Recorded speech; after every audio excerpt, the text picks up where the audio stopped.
You don't work the crypt under Notre-Dame unless you know the rules.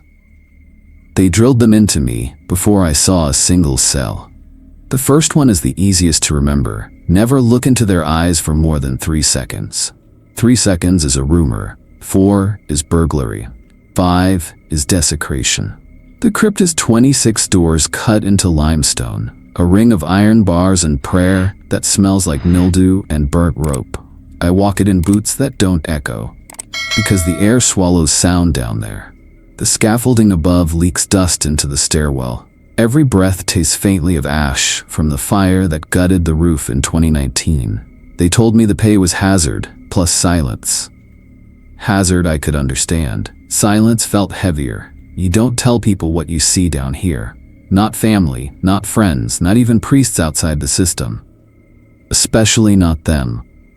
I make a habit. Every shift, every check I count out loud. 1, 2, 3.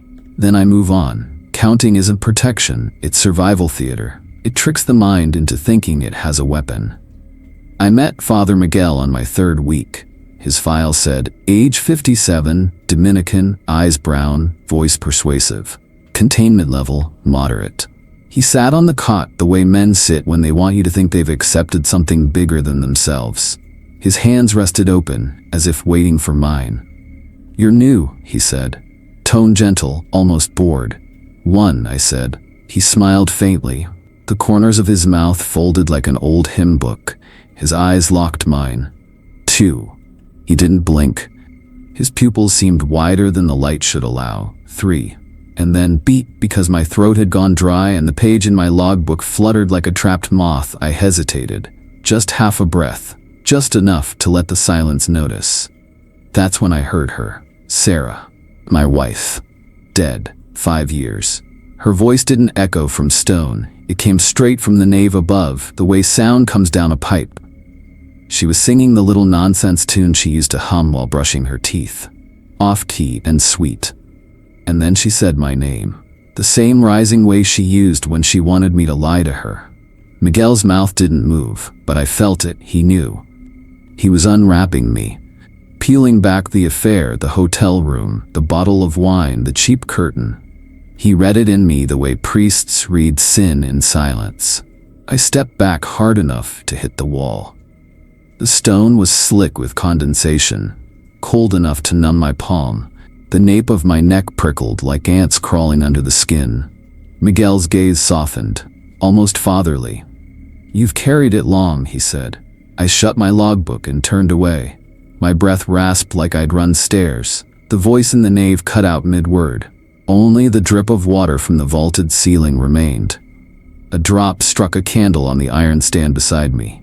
The wick hissed, died, and the smell of wet smoke wound itself around my face. I wrote the incident report in block capitals so I wouldn't tremble. Subject: attempted gaze. Rule 1 effective: no breach. That's how you learn to lie, in service of survival. Some guards talk about bravado, staring longer, testing the edges. They don't last. Eyes are doors. If you stand in the threshold too long, something will invite itself through. I keep my count short, and my head down. The rules are there to keep me human, not holy. That night, when I tried to sleep, I still heard Sarah's voice drifting down from stone, humming the wrong key. I stopped counting at 3 because I liked being alive.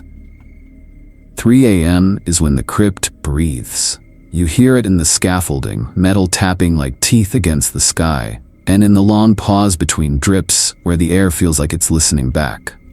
That night I was on the west corridor, checking locks, when a child's voice slipped out of cell 12.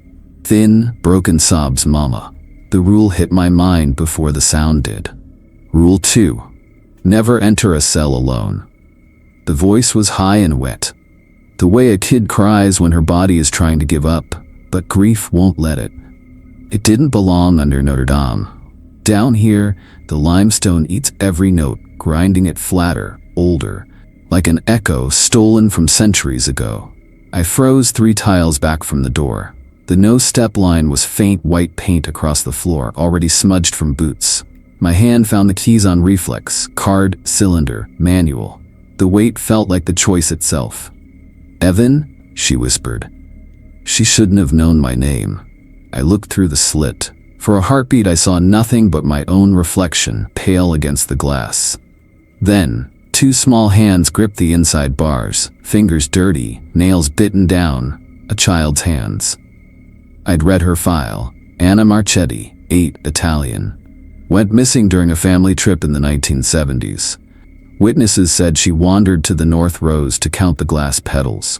When she was found, she was speaking Latin no scholar wanted to translate. The cathedral clock stopped at exactly 3. It never ticked right again. The emergency light above her door flickered green, then red. My breath fogged the glass, blurred her face. I stepped closer, too close. My thumb slid over the bow of the manual key. The steel was cold enough to numb skin. "Please," she said. "She's sick." Her tone tilted wrong on the last word, almost like she was pronouncing it in another language. I thought of Sarah. Hospital bed, morphine drip, the kind of weakness that eats dignity first. I thought about what it would feel like to open that door. Just this once, because rules don't bury voices. My hand lifted. The crying cut off mid-breath. The silence was so sudden it felt engineered. Even the scaffolding above seemed to stop rattling. A drop of water fell, hit the iron door hinge, and echoed sharp as a nail on glass. I pulled my hand back. Rule 2 isn't about faith. It's about math. 1 guard in, 0 come out. I wrote the time in my log. The pen scraped loud in the quiet. My throat ached with the urge to cough just to make another sound. The emergency light steadied to green, but the paint line on the floor seemed sharper, like the stones themselves wanted to underline it. As I moved on, I caught a smell that didn't belong. Old incense, cloying, the kind that clings to vestments. It clung to my jacket sleeve. Stayed with me all the way down the corridor. Sometimes the danger isn't what they say. It's what they stop saying. She wanted me to step in and make a mistake. Florida took the rest of him. The arm stayed here. Peterson was ex-Marine, square jaw, crew cut, the kind of man who kept his boots polished, even in a crypt, no sunlight touched. First week, he told me he'd seen worse in Helmand. Second week, he stopped saying that. By the third, he made the mistake. Cell 18 belonged to the banker. Nobody knew his real name, only that the ledger he carried when they caught him listed balances in currencies older than nations. He sat in that cell like it was a boardroom. Perfect Zegna suit, pressed tie, shoes glossy as wet glass. The crypt ate leather, corroded steel, yellowed pages, but the suit never gathered dust. We brought his tray on schedule. Peterson handled the slot. I logged. Procedure, hinge, slide, retreat. Clean, practiced. But when the door opened, the smell shifted. Metallic, faintly sweet, like a jar of pennies left in vinegar. The banker leaned forward, hands resting on his knees, nails longer than they should have been. Too clean. He watched Peterson the way wolves watch fences. Then he moved. The hand shot out, fast and sideways, wrist rotating too far, claws curling around Peterson's arm. The skin contact was immediate. Wrong. His voice followed, words older than Latin, harsh consonants that rasped like broken teeth. Peterson tried to jerk back. His face didn't change until the color did. First his wrist blanched, then bloomed into gray. Then into something without a name. A shifting texture that made my stomach heave. The corruption crawled like ink spilled under skin. I already had the cattle prod out. 50,000 volts. Sparking sharp blue. I jammed it into the gap between bars and flesh. The banker screamed. Sound jagged. Not from lungs, but from stone. The air stank of ozone and burning hair. The prod vibrated so hard my knuckles rattled. Peterson fell back. His forearm was ruined, mottled gray-black, veins webbed with cracks. The spread had stopped, but not reversed. He looked at me once, jaw tight, and said, "Cut it." We cut, above the shoulder. No hesitation.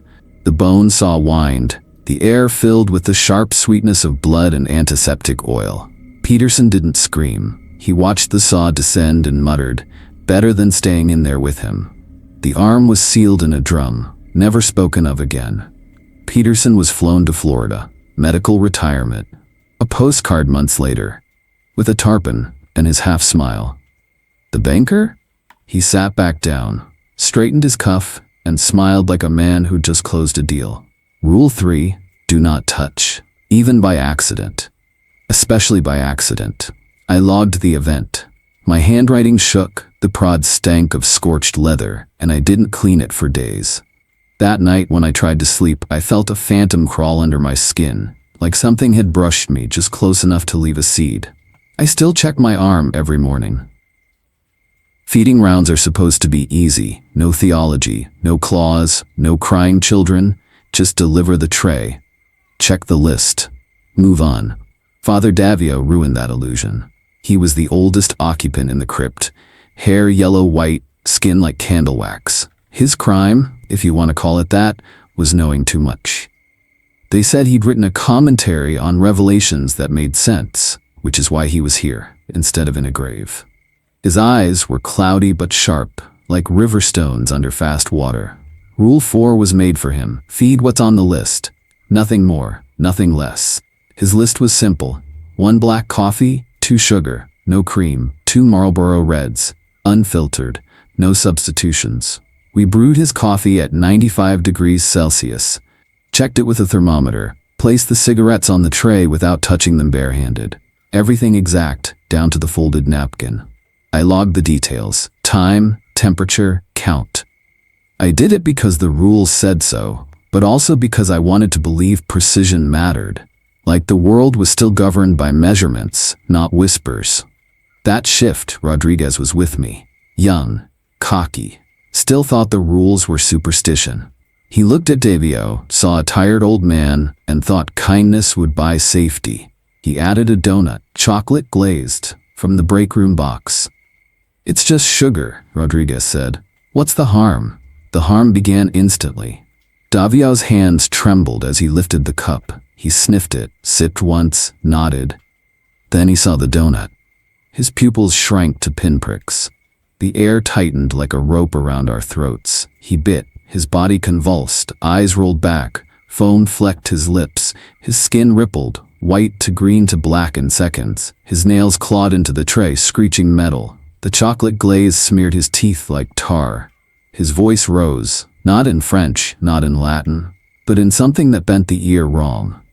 Syllables collapsing like falling masonry. Rodriguez staggered back. Oh God, I grabbed him by the collar, yanked him clear. The cell door rattled as Davio threw himself against it. A crack appeared in the iron, fine as a hairline, but real. The air filled with the smell of burnt sugar, acrid, sweet, clinging to the back of my throat. Then, just as sudden, it stopped. Davio straightened, his skin smoothed back to waxy pale. He set the ruined donut neatly on the tray, wiped his mouth with the napkin.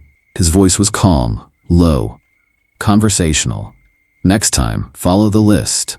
He lit one of the Marlboros with a wooden match. The flame didn't flicker, though there was no draft. Smoke curled upward in a perfect spiral, like incense. I filed the incident as feeding anomaly. Rodriguez didn't argue when I took him off rotation. He never went near cell 17 again. That night, I dreamed of the donut. The glaze oozed like tar, dripped onto the cathedral floor, and each drop sprouted a mouth. When I woke, my room smelled faintly of burnt sugar. The rules aren't about cruelty or compassion. They're about containment. Kindness kills faster than hatred down here. I've learned to trust the way silence changes shape. That morning, the corridor sounded wrong, an absence where a problem should have been loud. Cell 22's camera fed a clean loop. Locks read green. Holy water channels wept a steady beat along the threshold. The cot inside was made. Too neat. The kind of neat that makes you suspicious. The occupant, Romanian businessman Popescu, wasn't there. Rule 5 says you don't stop and escape. You run. But running requires knowing where from, and the crypt spreads options like a city map. I hit the alarms. Red bled into everything. The sirens climbed up the nave and into the scaffolding. The gargoyles outside spat hard, like the rain had decided to join in, though the sky on the monitors lay clear as a sheet of tin. We swept the lower chapels, the treasury, the triforium catwalks. The camera over the crown of thorns case flickered. then returned to view half a degree off, as if something polite had asked it to look away for a second.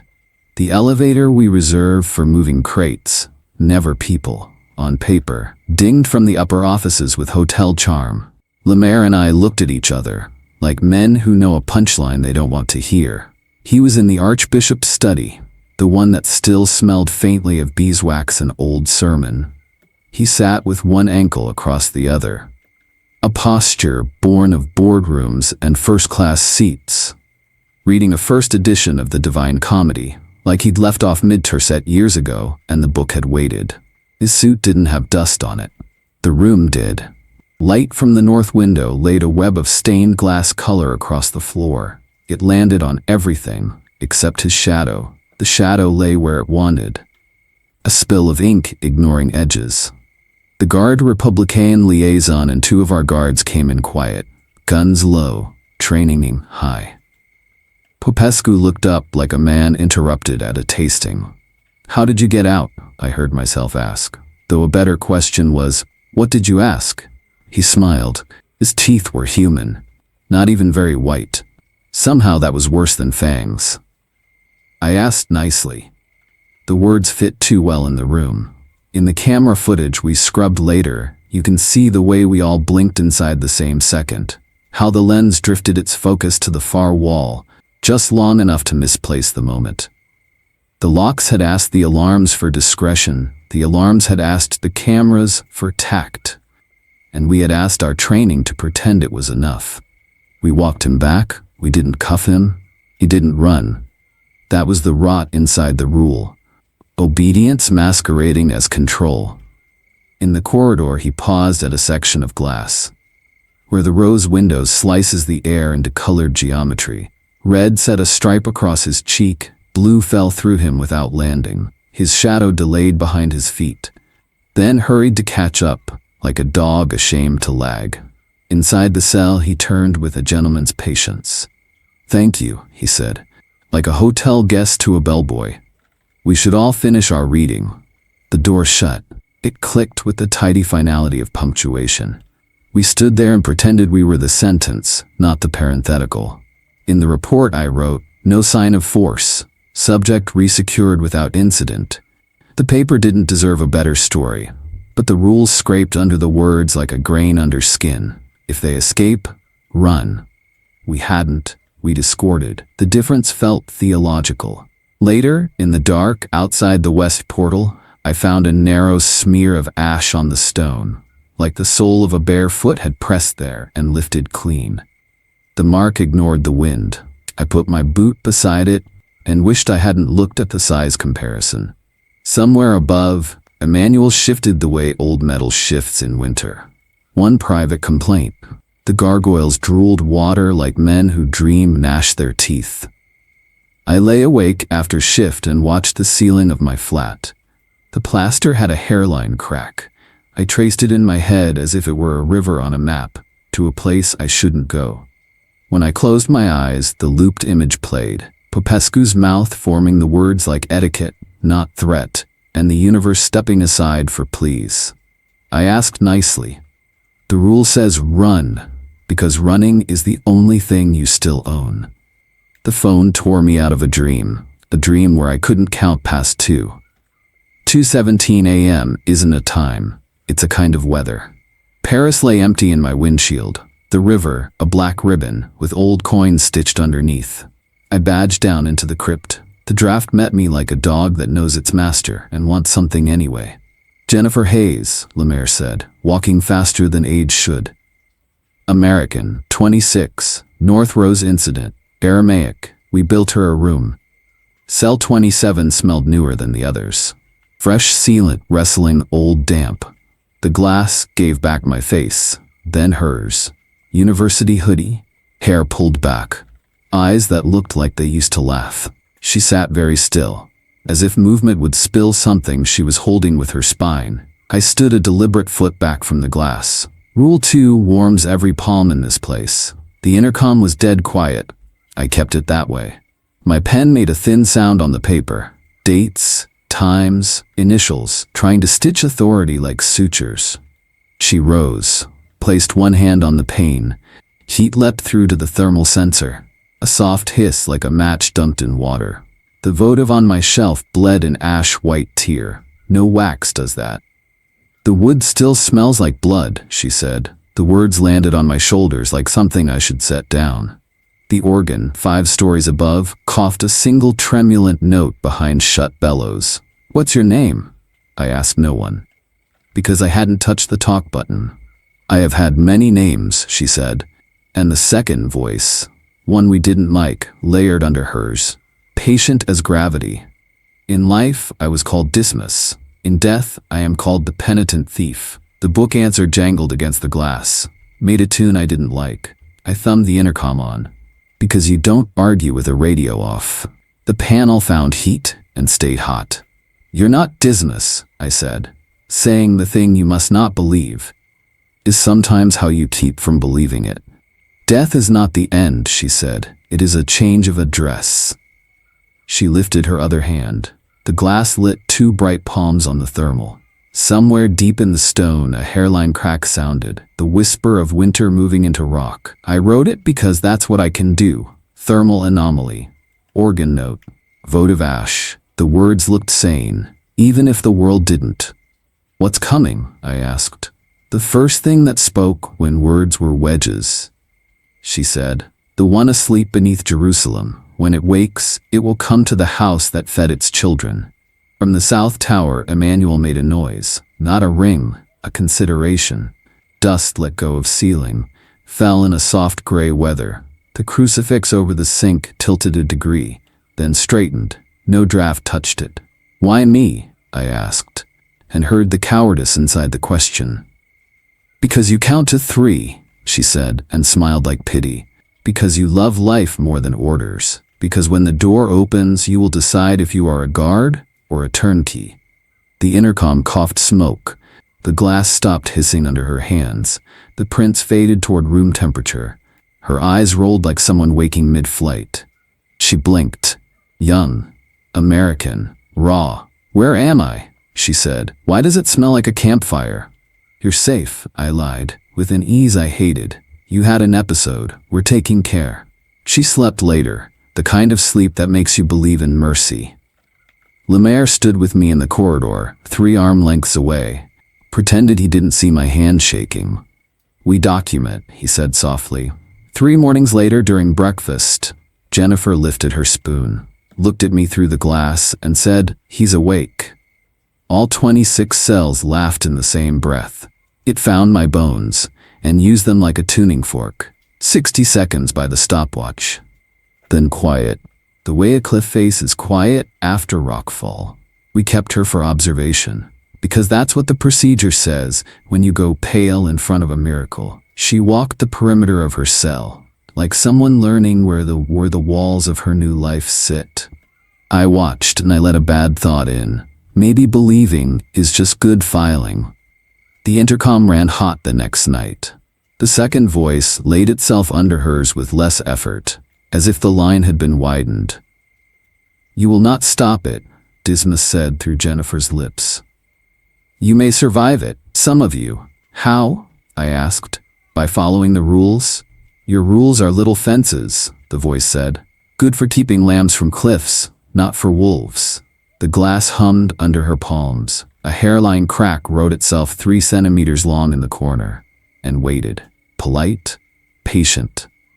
I didn't realize I'd pressed my left hand to the pane until heat climbed into my palm. I pulled back as if scalded. Jennifer's gaze tracked me, and for an instant, something like recognition cut through the old look. "Do you think your guilt makes a door or a lock?" the older voice asked. It knew her name. It knew mine. "Sarah forgives you. You will not." Lemaire flinched like the voice had slapped him. He took a step toward the glass and stopped himself so hard I heard his old knees pop. The rosary in his hand ticked a single bead. "We do not bargain," he said. "To no one in particular." "The first thing that spoke wants what was promised," Dismas said. "Your church built a nursery. It likes schedules. It likes men who think they are gaolers when they are nannies. It will ring the bell, and the ones you have fed will go home." From far above, a shiver ran through the bell metal. Emmanuel's tongue must have shifted a whispered millimeter. A draft we didn't own crept along the corridor. It found the votives. One of them went out without smoke. The wick just decided to be cold. Why here? My voice sounded like gravel turned back into rock. This isn't Rome. It wants the house that kept its children, Dismas said. It wants the floor plan of your care. It wants the books where you write feeding schedules, and the names of men who deliver cigarettes to priests. Jennifer's eyes fluttered. The second voice thinned, then fell away like a tide going slack. She looked at me, bewildered. A girl in a room, a visitor lost in a labyrinth. Am I in trouble? She whispered. No, I said. But the intercom made it sound like maybe. We wired the mic off. We changed the guards every hour, because men crumble on long watches. I did rounds, and the crypt moved around me like an animal deciding whether I was meat or part of the cage. The gargoyles drooled meltwater onto the parvis that radar said didn't exist. In the transept, a pane in the north rose caught the work light. It threw a bent shape, an elongated head with too many angles, across the nave for 1 second, then nothing. At breakfast, the laughter came again, 60 seconds, like the last time. But it landed differently.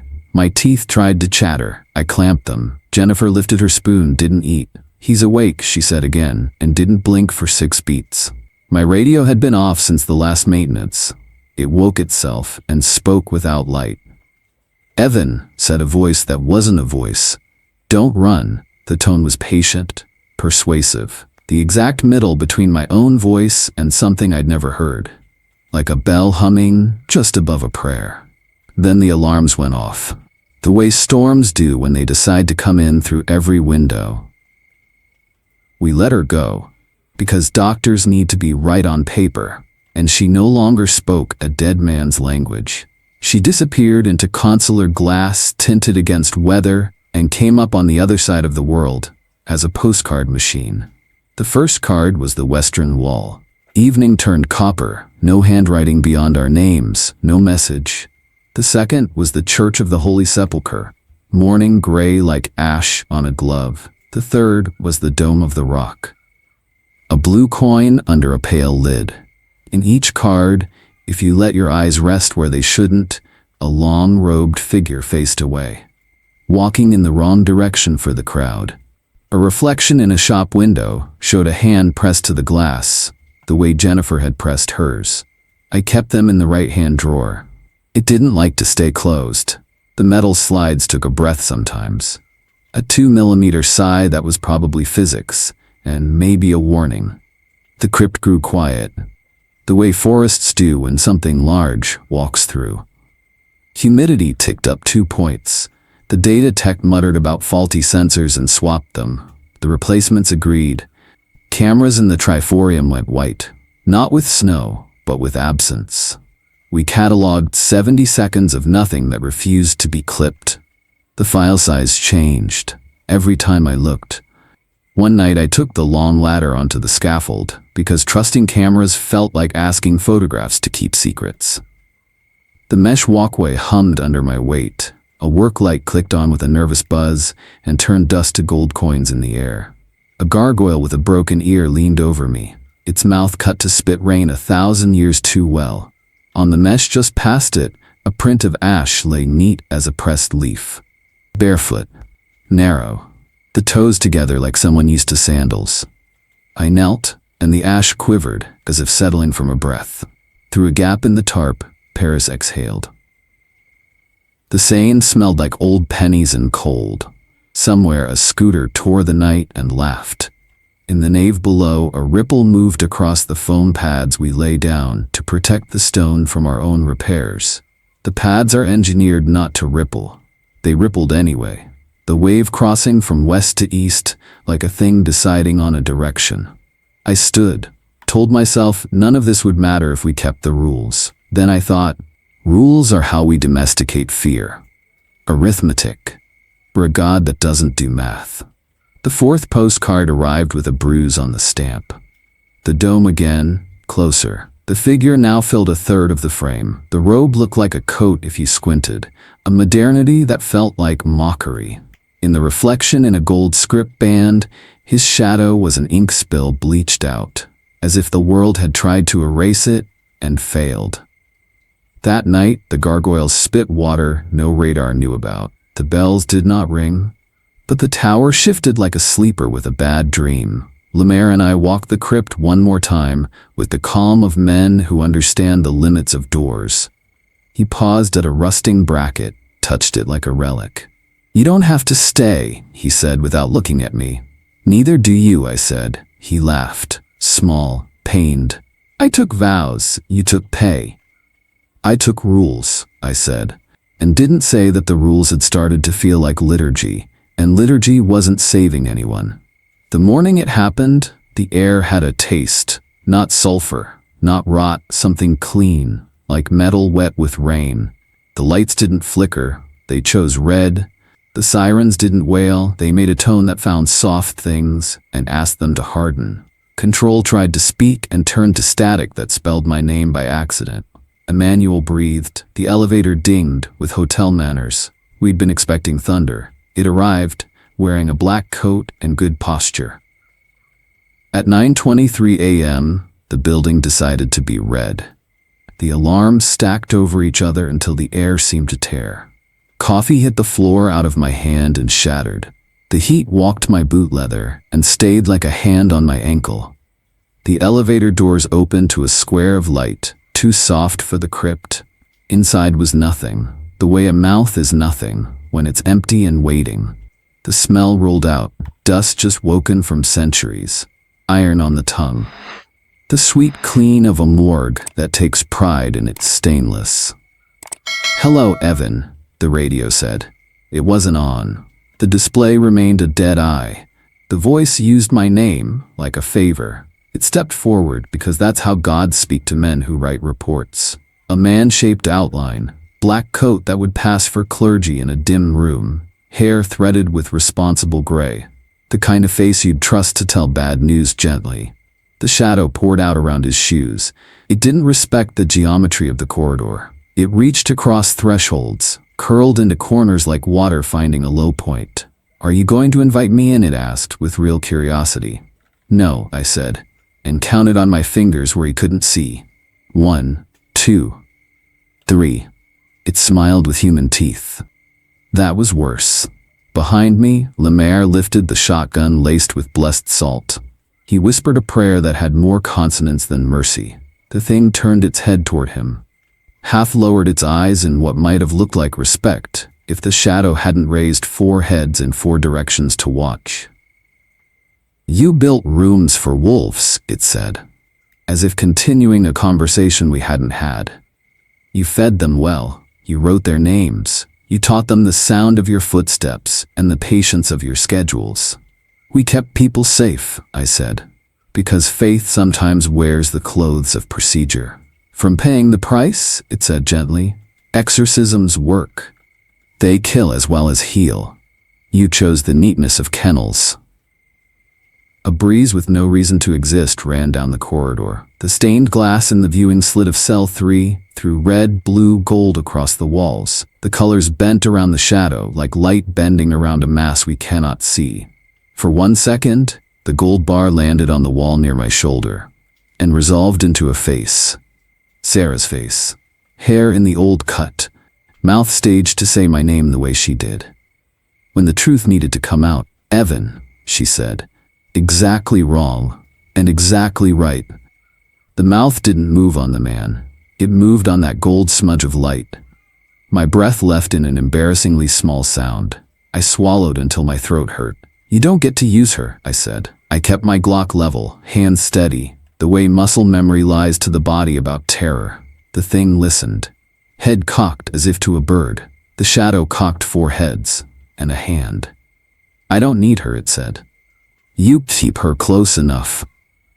It walked toward cell 3. I didn't fire, because I didn't want to find out what a bullet does when the target decides to be unharmed. Lemaire took a step, then another. "Stop," he said. A priest's command on a Sunday. The thing stopped, to be polite. "Father," it said, and the word went through his vestments and into his ribs. "This is your nursery, let us collect the children." The door to cell 3 was steel and script and stubborn. The thing touched the panel with one finger, and the metal forgot what it was for. It dissolved to dust, fell neatly in its own footprint, the air filled with the taste of old nails. Inside, the banker rose from his cot with good manners. He walked toward the elevator like a man going to a meeting. He did not look at me. I did not exist in his schedule. "Hello, father," he said to the thing. "Hello, my child," it said back. One down. It didn't say it. I heard it in my teeth. The next door did not fall so easily. The script along the jamb flared blue-white, painfully bright, like magnesium losing an argument with water. The holy water channel boiled and spat. The thing withdrew its finger, amused, as a man amused by a dog that pretends to be lion. "Better," it said. Then it put its whole palm on the steel. Didn't push, it simply insisted. The door sighed itself into powder. A long exhalation. Like surrender learning it was a choice. Manual destruct. I said out loud, to remind my future self that I had tried language before I picked electricity. It walked the corridor and opened childhoods. Doors collapsed neatly, light bent around shadow. The occupant stepped out with the air of people leaving a waiting room for a long-anticipated appointment. Not all of them went sweetly, and that saved my soul for a heartbeat. In cell 9, the inscriptions crawled like sunlight under skin. They brightened until they hurt to look at and held. The thing paused, interested. "Old words," it said. Pleased the way a scholar is pleased to find a footnote. Spoken correctly, rare. The symbol glowed a second longer, then went dim, as if embarrassed to be ancient in front of something that had invented age. The door powdered. The prisoner winced crossing the threshold like someone leaving shade for noon heat. He still went. Lemaire moved into the thing's path, shotgun up, salt rounds ready, eyes wet not with fear, but with the knowledge that duty can be ridiculous, and still required. "If you take one more," he said, and didn't finish, because he lost the grammar that makes threats work. The thing watched him with the patient sadness of a king. "For a failed steward, your church decided to name negligence compassion," it said. "It is a beautiful widget. It turns." "I've heard confessions for 40 years, Lemaire said, and the old iron of his voice returned. He shrugged the rosary off his wrist, wrapped it once around his palm like a strap on a fighter's glove. "Some sins," he said, "are systems." He reached to his collar, pulled the chain with his key, tore it free so hard the clasp broke. The metal rang once in the air. He stuffed the chain into my fist, closed my fingers with more strength than I thought he had. "Go," he said. His eyes held me. "Steady. Absolute. 2 keys. You know the rest." He pivoted back to the thing with the shotgun leveled. It smiled. Genuinely pleased. "Good," it said to him. "Better to die for the right reason than live for a rule." I hesitated, because the shadow at my feet sprouted a thin peninsula toward me, and in its shine I saw Sarah, on a hospital bed, gray light at the window, violets on the sill. She turned her face and smiled the way she did when I came home late with a lie in my pocket. "Stay," she said, in my head, in her voice, sweet and tired. "Not this time," I said.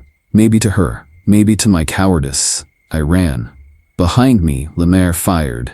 Salt rounds make a sound like anger trying to be merciful. The corridor filled with a white hiss and the smell of ocean blown wrong by wind. The thing stepped through it, as though walking through fog. The rosary in Lemaire's hand smoked, snapped each bead like a tiny neck. He kept talking, Latin that sounded like stone learning to sing. The door to cell 12 shook, as if something small and furious inside had thrown its weight against it. The thing stopped, turned its head, and for the first time, I saw effort, not resistance. Effort. It was a human-sized victory, and did not matter, but my body thanked it like rain. At the control room junction, I looked back. Lemaire squared himself under a patch of stained glass. It drew a ragged cross on the wall. He didn't look like a hero. He looked like a man who knows he will lose and wants to make it expensive. The thing inclined its head, and without malice, laid 2 fingers against his forehead. Lemaire made a small sound that wasn't pain and sat down gently, like a man taking a pew. His eyes stayed open. His breath stayed small. The shotgun slid from his hands and landed quietly. I wanted to go back. I went forward. The building hummed around me, scaffolding upstairs rattling, every bolt registering the math of weight. The elevator behind me dinged, like a bellhop had pressed it. "Come back," said a voice from the radio that wasn't on. It was Sarah's voice now, perfect to the punchline. "Evan, please." The floor under my boots rolled one ripple toward the elevator. I widened my stance, found a rail, used it. "No," I said, and it cost me something I don't have words for. Control was 50 yards and a lifetime ahead. The keypad at the control room door was a blind eye. I put 3 blessed silver rounds into the lock cluster. The door slumped, like a man who's heard he's forgiven and knows what it costs. Inside, the emergency strips burned a low red, the kind of red that makes hands look bruised. The manual destruct station sat under a dustless plexi cover. 2 keyholes, too far apart for one man's reach.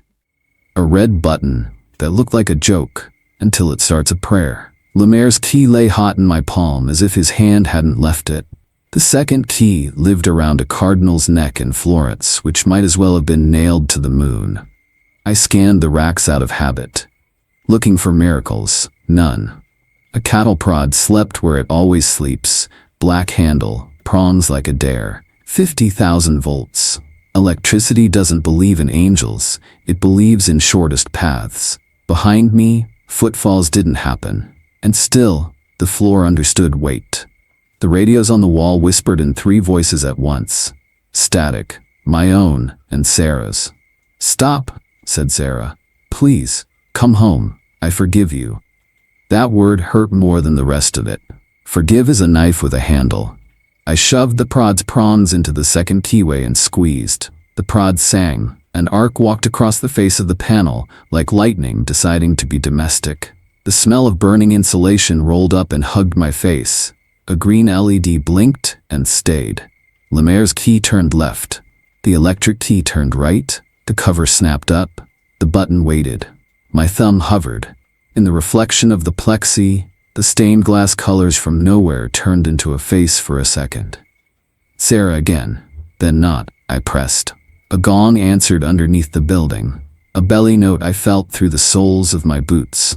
"Manual destruct engaged," said a voice older than the cathedral through a speaker bolted last year. 60 seconds to detonation. I ran for the stair. I've always hated that elevator. It hates me back. 55. The stairwell was colder, honest cold. Not the kind that thinks. Steel grated under my boots. My breath made a wet sound in the clothes. Dust came down like gray snow, ash from 2019 knocked loose by the cathedral remembering how to move. 45. The handrail shivered in my grip. Something big above us shifted weight. Emmanuel rehearsed a cough and refused to commit. A tarp ripped somewhere and went slack with a sigh.